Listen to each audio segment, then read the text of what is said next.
Good morning eight class. ये हमारा SST का पीरियड है और आपका स्टिच पार्ट चल रहा है चैप्टर 8। चैप्टर 7 तक मैं आपको पूरा करा चुकी हूँ। चैप्टर 8 में आज स्टार्ट कर रही हूँ सोशल रिफॉर्मर्स इन इंडिया। जो हमारे भारत के सोशल रिफॉर्मर थे, जो सामाजिक बुराइयों को दूर करने वाले समाज सुधारक हैं, उनके बारे में बताया गया है। In the beginning of modern periods, Indian society suffered from many social evils. During this period, though the trade had prospered and Indians were not very rich economically. देखिए, जो हमारा मॉडर्न पीरियड का जो बिगिनिंग पीरियड था, उसमें जो है बहुत सारे हमारी समाज में बुराइयां थी और लोगों की कंडीशन जो है वो ऐसी नहीं थी। इंडियन लोग रिच नहीं थे। They were also not much advanced socially, और वो सामाजिक एडवांस भी नहीं थे। Several countries of Islamic rule and then its decline the change the whole social scenario of original India. जो हमारे देश में जो बहुत सारे मुस्लिम लोग आए, मुसलमान आक्रमणकारी आए, उन्होंने हमारे जो सोशल जो हमारी चीज़ें थी, हमारी सोशल जो ओरिजिनल इंडिया की जो चीज़ें थी, उनको तहस नहस कर दिया। Its backwardness, its social evils, super situation and outdated religious belief had now reached a level which had sapped all energy of the people. देखिए इसका क्या, और इस कारण क्या हुआ कि हम जो हैं बहुत पीछे अंधेरे में खींचते चले गए और इससे जो है हमारे समाज में बहुत सारी बुराइयों ने जन्म ले लिया। जो आउटडेटेड रिलीजियस थे, जो पुराने जो हमारे धार्मिक जो रिलीजियस थे, जो पुराने जो रिलीजियस थे, उसमें हम बिलीव करते थे। नाउ रीच लेवल, और हमने अपनी एनर्जी जो हमारे पुराने रीति रिवाज थे उनमें ही खर्च करते थे। At this time there arose the class of reformers who were deeply influenced by the ideas of equally humanism and relationship realise of the western philosopher including American and France revolution. देखिए उसके बाद जब America में और France में क्रांति आई, उसके बाद हमारे इंडिया में भी बहुत सारे जो लोग ऐसे हुए जिन्होंने सामाजिक बुराइयों के बारे में सोचा। These social reformers started a movement. This movement saw the rise and growth of many organizations. और ये जो है सोशल रिफॉर्मर्स, जो समाज सुधारक थे, इन्होंने अपने अपने संघ बनाए, अपने साथ लोगों को जोड़ा और इस काम और वो काम में लग गए। कंडीशन ऑफ वुमेन, देखिए औरतों की स्थिति। Social life and culture in the 18th century was marked by stagnation and depends on the past. जो हमारे जो सोशल 18वीं शताब्दी में जो कंडीशन थी सोशल कल्चर की, सोशल लाइफ की, वो बहुत ही बेकार थी। There was of course in no opportunity of uniformity of culture and social pattern over the country. India was primarily particles, that is the family was dominated by the senior male member and inheritance was through the male lines. Women were subject to nearly complete male control. देखिए पहले क्या था कि हमारा जो society में, हमारे देश में क्या होती थी, औरतों की स्थिति बहुत ही दयनीय होती थी। औरत की जो कोई वैल्यू नहीं होती थी और जो फैमिली को, समाज को या देश को जो भी चलाते थे वो सब मेल मेंबर होते थे, जो फीमेल को पूरी तरह से कंट्रोल में रखते थे।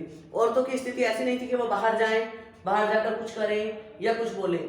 समाज का, घर का सब कुछ जो है वो आदमी लोग देखते थे।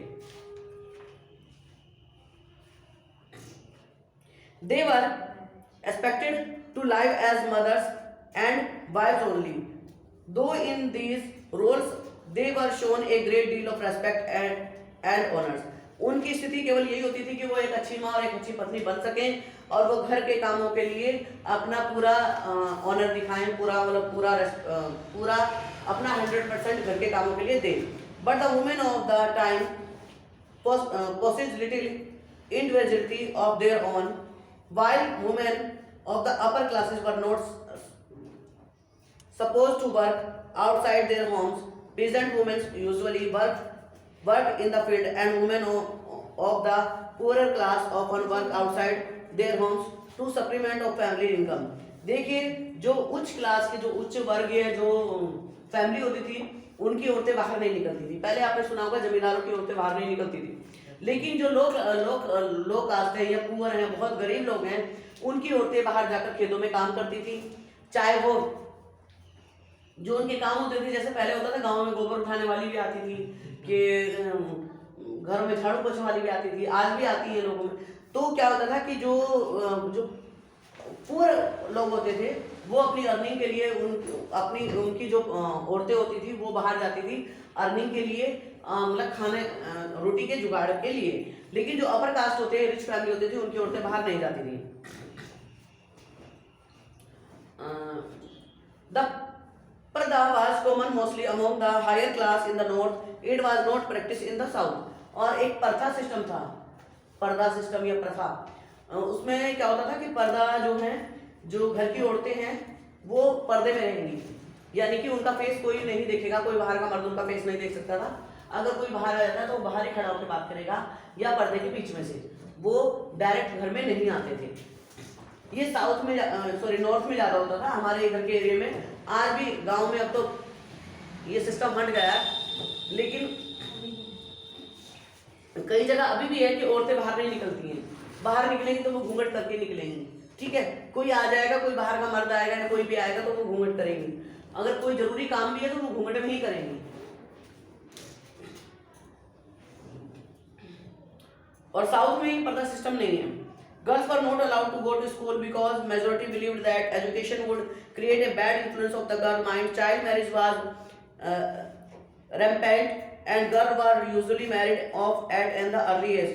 The girl had no say in selection of her husband. In selection of her husband. In selection of her husband, while man could keep more than one wife, a woman who died in her husband's prey was considered ritual at the terms of sati. देखिए औरतों को ये अधिकार नहीं था, औरतों को लोग बाहर एजुकेशन के लिए नहीं भेजते थे।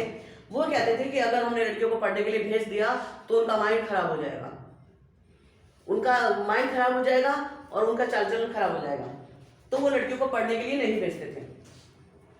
इसके अलावा वो लड़कियों की जल्दी शादी कर देते थे, चाइल्ड मैरिज।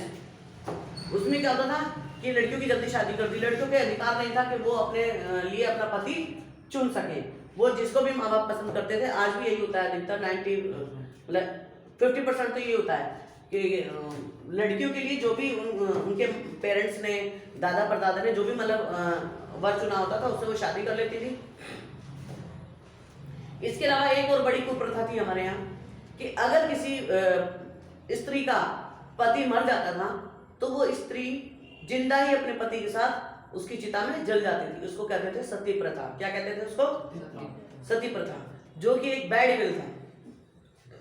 आज मैं आपको इतना ही पढ़ाऊंगी, लेकिन जो मैं पढ़ाती हूँ ना वो साथ साथ आप करते भी चला करो, ठीक है। और जो मैंने जितने चैप्टर से मैंने कराया उसके जो है बुक वर्क वो आप याद करते चलो साथ साथ, ताकि आपको एग्जाम में दिक्कत ना हो। सती तक पढ़ाया मैंने आज।